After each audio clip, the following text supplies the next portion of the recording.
Hello children, today I'm going to do one of the most beautiful poems from English literature, A Thing of Beauty by John Keats. One can see this poem from basic point of view to completely distant philosophical point of view. John Keats is one of the finest poets in the English literature. He is a British poet who died at a very tender age. He wrote a very long poem. This poem, A Thing of Beauty, is an excerpt from the Keats' long poem Endymion. In the same, Keats depicts that a thing of beauty is a joy forever, a joy even in the mirth of diseases, sufferings, and disappointments of life. Focusing on the title, A Thing of Beauty, we see as if the entire philosophy of poem is put in merely and aptly few words. Poetry is nothing but emotions recapitulated in tranquility. It talks about how you see something beautiful in life. The memory of such adorable things keeps coming back to you and will never fade away. It talks about the simpler things. It is something which goes on and comes back with more beautiful shape. In the times of stress and strain of your life, things of beauty make your life worth living. As beautiful memories always bring a smile on face which gives energy to move on. So let's begin with the first stanza of the poem. A thing of beauty is a joy forever. Its loveliness increases. It will never pass into nothingness, but still will keep a bower quiet for us and a sleep full of sweet dreams and health and quiet breathing. So poet begins by saying that a beautiful thing always brings joy. It doesn't always mean something beautiful from nature. It could be a beautiful book that you have read or a beautiful gesture of a friend. It could be a touching sight that you saw, like a mother cuddling a child. It could be a beautiful flower or a glorious sun. It is something that you saw and captured in your mind's camera where it gave an indelible impression because of its beauty. Beautiful things always provide eternal and everlasting joy. Its loveliness increases as joy multiplies with every beautiful thought. The loveliness of a beautiful thing increases manyfold each time we visualize it. Such thing will never pass into nothingness. Even the lovely memories never fade away or die, but still will keep a bower quiet for us, and a sleep full of dreams and a health and quiet breathing. So bower is basically a shady place under the tree or a groove of the tree. So for Keats, beauty is like a beautiful shady tree under whose shade all creatures can sleep peacefully and enjoy good health. Therefore, on every morrow are we wreathing a flowery band to bind us to the earth. So morrow is basically morning. Every morning are we wreathing? Wreathing is like surrounding ourselves with nature. Keats says that every day it is the beauty which fills us with the spirit to live. So every morning, therefore, every morning we must surround ourselves with the flowery band, or in other words, with the beauty of this earth. It is the beauty which builds the desire in us to live, though there are many sad moments in our life. Spite of despondence, of the inhuman dearths of your noble natures, of the gloomy days, of all the unwealthy and over-darkened ways made for our searching. Further, Keats is saying that no matter there are many sorrows, no matter there are many issues, there are many problems in one's life. So in spite of this despondence is sadness, despair.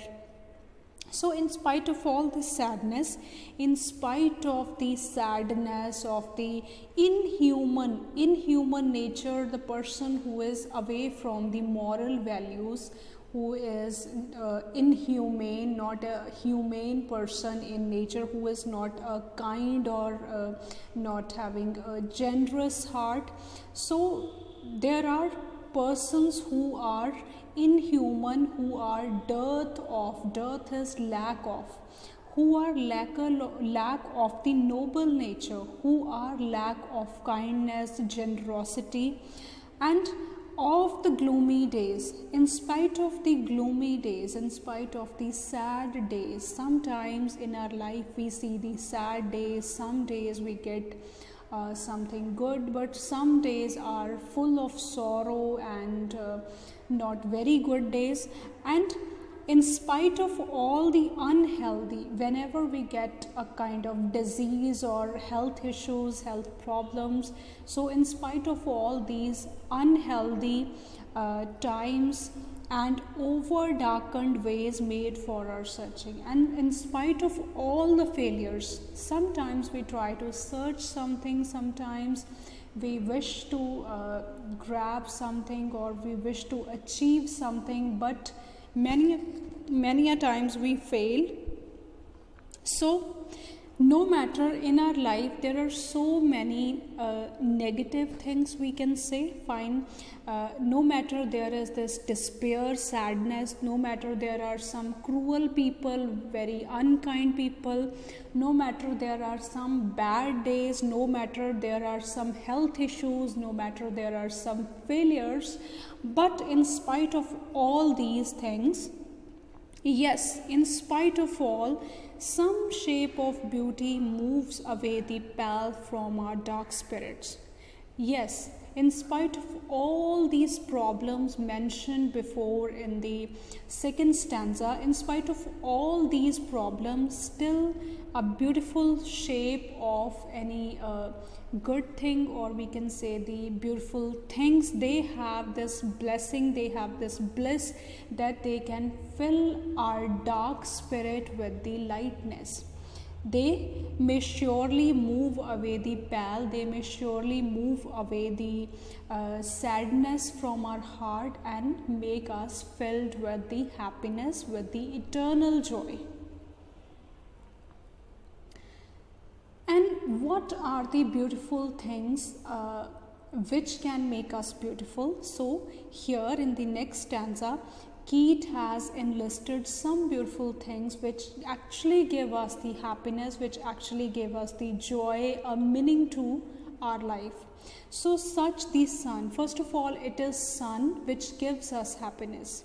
The sun, the moon, trees old and young sprouting a shady boon for the simple sheep, and such are daffodils with the green world they live in. So in this category, sun, then second is this moon, third are the trees, whether they are young, whether they are old, and fourth one, in the third one, the trees which actually give us the shade to simple sheep. Simple sheep is basically for, it is actually a symbol for human beings.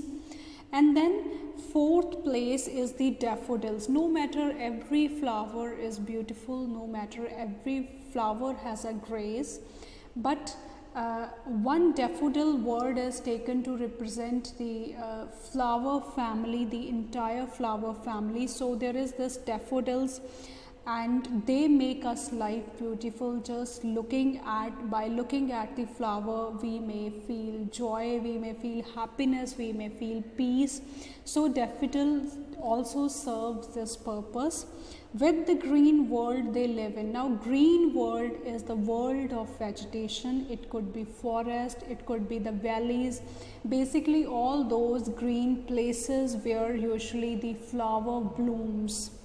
So Keats enlisted the four beautiful things which gives us the energy, which gives us the positive vibes, which gives us the beauty and happiness. And further he goes on and reached that there are also clear rills, the waterfalls, the clear waterfalls that for themselves a cooling covert make against the hot season. In the hot season, in the summertime, in the prickly heat, whenever we get the sight of this waterfall, we feel that boundless joy. So waterfall is also a beautiful thing given to us, offered to us, provided to us by Mother Nature, by Mother Earth.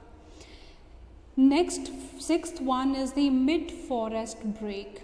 Brake is actually a bushy plant. The plant which is rich with the sprinkling of fair musk rose blooms.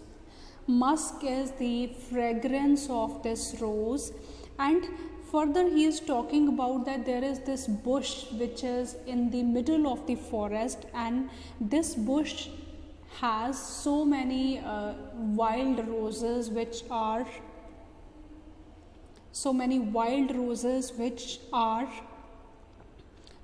blooming, which are giving the fragrance to the outer area, to the Mother Earth. So all these things are very beautiful, which are given to us by Mother Nature. And such too is the grandeur of the dooms we have imagined for the mighty dead, all lovely tales that we have heard or read, an endless fountain of immortal drink pouring onto us from the heavens' brink. So in the last stanza, in the closing stanza, Keats further describes that there is one more beautiful thing which is left, and that is the beauty of the stories of all the mighty people, of all the martyrs who gave their lives because of some noble work, because of humanity, or in the service of nature. So such too is the grandeur. Grandeur is beauty. Such too is the beauty of all those dooms, destructions, in which a person dies, a mighty martyr dies because of the nature, because of some good purpose that he serves for this nature or Mother Earth. So all the lovely tales that we have read or we have heard, all the lovely stories which we have read or we have heard from someone, all the lovely stories of all the martyrs, whether it is Bhagat Singh, whether it is some other soldier who lost his life in fighting for the nature, in fighting for the nation. So all those lovely stories of mighty warriors always gives us the good direction. They serves as ideal for us, and an endless fountain of immortal drink. Then at the end he is expressing, this Keats is expressing that there are so many beautiful things offered to us by the nature. In fact, they are countless. The blessings are countless. The blessings are eternal. The blessings are never ending. We have received and we will receive in future, and we are also receiving in the present time so many blessings from the nature, and this good things are coming to us, pouring onto us from the heaven's brink, from sky. Fine, in a very symbolic sense it is given that from sky, from God, we are receiving so many good things, and these are the blessings with which we live each day. I hope this poem is clear to you. Thank you very much.